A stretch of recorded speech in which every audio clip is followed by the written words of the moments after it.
Agricultural blog channel. दोस्तों, मैं आज आपको क्या बताऊं।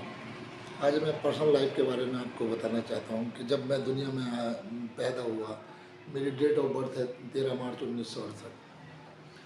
तो मेरे वालिद जब मैं छोटा सा था तो वो मुझे स्कूल छोड़ कर आया करते थे। तो मुझे चीज़ के लिए पैसे चाहिए थे, तो मैं उनसे कहता था कि लाओ मुझे चीज़ लानी है, मुझे चीज़ दिलाओ, मुझे पैसे चाहिए। तो वो मुझे चीज़ दिलाने लेके जाते थे। बदले में पता है कि वो मुझसे काम भी करवाते थे। काम क्या करवाते थे? वो काम ये करवाते थे, कहते थे ऐसा है, जाओ तुम जो है धान लगाओ। तो मैं खेत में धान लगाता था। जब मैं खेत में धान लगाने जाता था तो एक दिन मेरा पैर कट गया, नीचे का अंगूठा कट गया। जब मेरा ये अंगूठा कट गया तो मेरे उसमें खून निकलने लगा, मैं रोने लगा। तो मेरे वालिद ने क्या करा, मेरे वालिद ने मैं जो है घर में से नमक मिर्च लेकर आए, पीस के दूर मेरे खेत में ले जाके मेरा मुंह बंद करा और मैं उसमें नमक मिर्च भर दी। तो मैं रोने लगा, चिल्लाने लगा, अपने बाप को जो है, वालिद को जो है खसोटने लगा। कहने लगा ये क्या कर रहा, तुम डॉक्टर के पास भी नहीं ले जा रहे हो, मेरा मुंह भी बंद कर रहे हैं, रोने भी नहीं देते मुझे। तो उन्होंने मुझे दो बातें बताई कि बेटे, मैंने तेरा मुंह इसलिए बंद करा कि वो अपनी बीवी से, मेरी माँ से डरते थे। बोले तू रोएगा, वो चिल्लाएगा, वो आ जाएगी, फिर मेरे को डांटेगी। तो इसलिए मेरे वालिद बोले मुंह तो बेटे मैंने तेरा इसलिए बंद करा। दूसरा ये जो मैंने तेरे नमक मिर्च भरी है, अगर ये तू तकलीफ़ बर्दाश्त कर लेगा, समझ गए, तो जब तू बड़ा होगा तो ज़माना तुझे बहुत तकलीफ़ देगा। अगर तू ईमानदारी के रास्ते पे चलेगा तो लोग तुझे सबसे बुरा इंसान मानेंगे।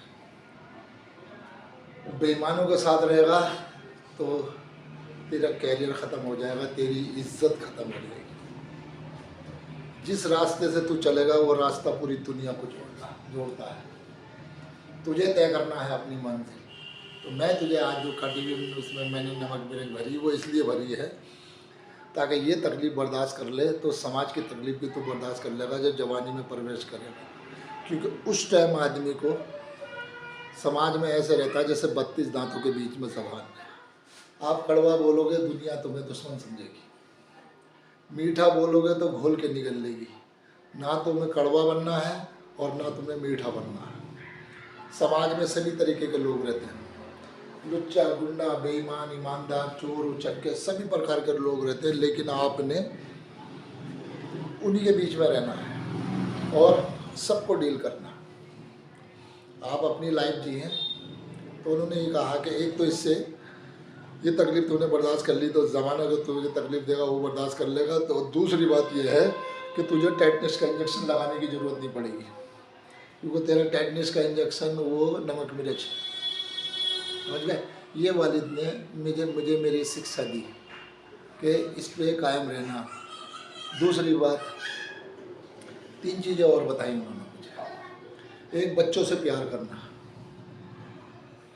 और हम उम्र से भाईचारा बनाना, बुज़ुर्गों की इज्जत करना, बेटे ये असूल बना के रखना, और जो देश का संविधान है उसको फॉलो करना, जो देश का आईन है उसको फॉलो करना। शासन प्रशासन के जितने जियो हैं, जितने एक्ट हैं, क्या वो पीडब्ल्यूडी है, जल स्थान है, इरिगेशन है, टाइगर है, फॉरेस्ट है, वन निगम है, जिस क्षेत्र में भी आप रहते हो उसको फॉलो करना। और जो तुम्हें राइट दिए गए हैं संविधान में, सिविलियन राइट एक्ट के तहत, उस राइट से बाहर जाके कोई काम मत करना। ये वीडियो बनाने का मकसद दोस्तों, मेरे नौजवान साथियों, बुज़ुर्गों, मेरी माताएं, मेरी बहनें, मेरा सिर्फ एक सी मकसद है कि हम अपने भारत में रहते हैं, हमें अपने भारत से, हमें वतन से बहुत प्यार है। कभी वक्त पड़ा, अभी तो जब वक्त पड़ेगा तो ये जान भी वतन के लिए चली जाएगी। लेकिन क्या है, आपने जो आइन है उसको फॉलो करना है, शासन प्रशासन के जियो हैं उसको फॉलो करना है, और कानून ऐसा कोई काम ना करे जिससे आपकी ज़िंदगी को एक ग्रहण लगे, एक काला टीका लगे। जो हमारे देश के अधिकारी हैं, सिविल सर्विस में हैं या पुलिस में है या मिलिट्री में, आर्मी में, इनका आदर सम्मान आप करें। वो सब लोग तुम्हारे ही परिवार से जुड़ के आते हैं।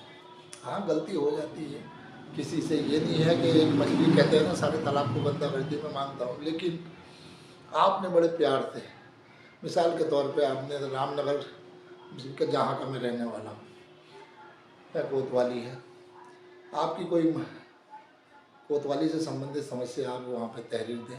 अगर वहाँ पे मसला हल नहीं हो रहा तो उसके ऊपर क्षेत्रीय अधिकारी है, उसको सूचना दें। वो भी नहीं सुन रहा है तो उसके ऊपर एएसपी है, एसपी है, फिर डीआईजी है, आईजी है, फिर डीजीपी है, गृह मंत्री, फिर मुख्यमंत्री। ये राज्य का सिस्टम है, चैन बाय चैन आपने चलना है। दूसरा, केंद्र सरकार से संबंधित है, जो है भारत सरकार से संबंधित मामला है, तो वहाँ भी इस तरीके का, ये सारे संविधान में, शासन प्रशासन के नियम में सारी बातें दी गई हैं। तो उसी तरीके से आप इस चीज़ को फॉलो करें तो आपको परेशानी नहीं आएगी। और कभी भी किसी के ऊपर हिंसा बहुत गलत चीज़ है, अहिंसा से काम लें। आपकी कोई मूलभूत समस्या है, शासन प्रशासन, आप क्रम अनशन चलाएं, भूख हड़ताल चलाएं, आप अनशन चलाएं, तो उससे आप एक माध्यम है आपका लोकतंत्र में अपनी बात कहने का, ना कि जो है हिंसा का कभी सहारा नहीं लेता, ना अपने बच्चों को, ना अपने यार दोस्तों को, ना कभी अपने जितने भी लोग हैं उनको किसी तरीके से। ये देश के अंदर जो जो ईंटें लगी हैं, जो जो चीज़ें बनी हैं, क्या यहाँ पार्क बने हैं, स्कूल कॉलेज बने हैं, हमारी राष्ट्र की धरोहर जितनी भी हैं, जो हमारे पूर्वजों ने बनाते चले आ रहे हैं, जो देश ने बनाई है, पार्क है, नदी है, नाले हैं, बसें हैं, राज्य सरकार की प्रॉपर्टी है, केंद्र सरकार की प्रॉपर्टी है, इस पे आप नाश करें। उसके आप खड़े होकर उसके पास जाकर आप सेल्फी लेकर फ़ोटो तो खिंचवा सकते हैं, लेकिन उसको नुकसान मत पहुँचाना दोस्त।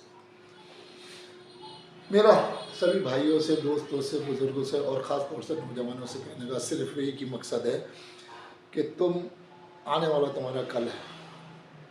ये जो मेरे जेब में कलम रखी है, ये इतनी बड़ी कलम है, बाबा साहब भीमराव अम्बेडकर ने इस कलम से पूरा 1950 का जो संविधान है, 119 पेज का, उसको लिखा है इस कलम से। कलम में इतनी बड़ी ताकत है कि कलम से आप जो चाहे कर सकते हैं। ये सबसे बड़ा एक मार्गदर्शन है कलम। इस कलम की बहुत बड़ी ताकत है, लेकिन क्या है, इसको आप अपने अच्छाई से चलें, आप अपना परिचय अच्छाई से दें। सामने वाला कुछ कर रहा है उसको भूल जाए, आप अपना परिचय अच्छाई से दें और ठंडे दिमाग से सोच समझ के कोई भी कदम उठाएं, ठंडे दिमाग से सोच समझ के उठाएं। और जो अपनी बात कहने के लिए, हाँ परेशानी तो आएगी आपको, क्योंकि सीढ़ी तरीके, लेकिन आपको भी सीढ़ी दर सीढ़ी चलना पड़ेगा। मैं आपसे सिर्फ यही कहना चाहता हूँ, मेरे माँ बापों ने जो मुझे शिक्षा दी है मैं उसको आगे बढ़ाना चाहता हूँ। और ईमानदारी की, अक्ल हलाल की रोटी, मेहनत की, आप भूखे मर जाना, कभी गैर कानूनी काम मत करना, हराम का मत खाना, हराम का खिलाओगे। साथियों, आज मेरी एक बात सुन लो, अगर हराम की रोजी रोटी आपने खिलाई है, जिससे अन्न खिलाया है, वो औलाद आपका सहारा कभी नहीं बन सकती। जिस हराम के पैसे से आपने बिल्डिंग बनाई है, उस बिल्डिंग में आपको सुकून नहीं मिल सकता।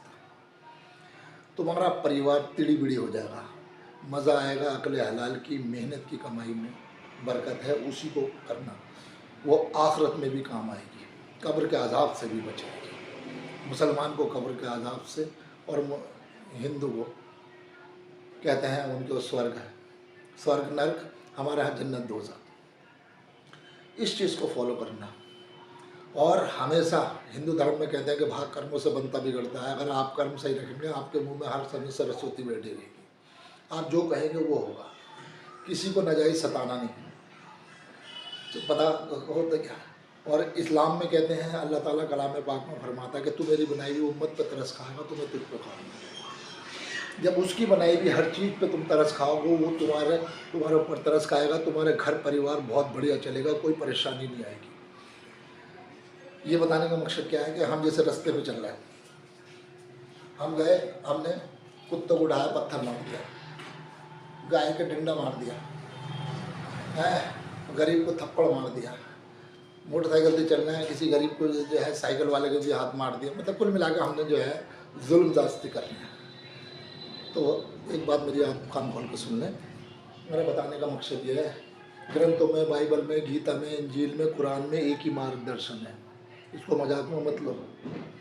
ये धर्म शास्त्र जितने भी हैं सही सही दिशा दिखाते हैं, इसका गलत प्रयोग ना करें। एक बात, भगवान से, अल्लाह से, ईश्वर से, गॉड से डरें और उसकी बनाई हुई एक एक नेचुरल चीज़ पे, पेड़ पौधे, पशु पक्षी, फूल पौधे, जीव जंतु, कीड़े मकोड़े, पशु पक्षी, इंसान, इसमें सभी आते हैं। सबको आपने इन पर तरस खाए, बेवजह इनकी हत्या ना करें, बेवजह इन पर जुल्म ना करें। अगर करेंगे तो आपके घर में, परिवार में जुल्म शुरू हो जाएगा, आपकी नस्लें बिगड़ जाएंगी, आप तबाह और बर्बाद, परेशान हो जाओगे। अगर आपके घर में कोई परेशानी है तो आप टटोलें कि मेरे ख़ानदान में मैंने कुछ बुरा तो नहीं किया, किसी के साथ किसी गरीब का दिल तो नहीं दुखाया, किसी के साथ मैंने बुरा तो नहीं किया जो आज मेरे घर में बिगाड़ हो रहा है। तो इस चीज़ों को आपको ध्यान में रखें, आपके घर में अच्छा ही अच्छा होगा। कभी भी आपका बुरा नहीं हो सकता अगर आप इस चीज़ को फॉलो करेंगे, क्योंकि मैंने ज़िंदगी को बहुत बारीकी से समझा है। मेरा मकसद सिर्फ यही है कि मैं इस वीडियो के माध्यम से आप लोगों को कुछ बता सकूं। मेरा एक यूट्यूब पे चैनल है, Akram Khan natural blog channel, और मैं ये वीडियो उसी को पे अपलोड करूँगा। आपको ये वीडियो अच्छी लगे तो लाइक करें, शेयर करें, और कमेंट में कुछ मेरे विचार हैं तो उस पर आप अपनी राय रखें, दुआओं में याद रखें। खुदा हाफिज़, सब्बा खैर, शुभ रात्रि, नमस्कार, आदाब।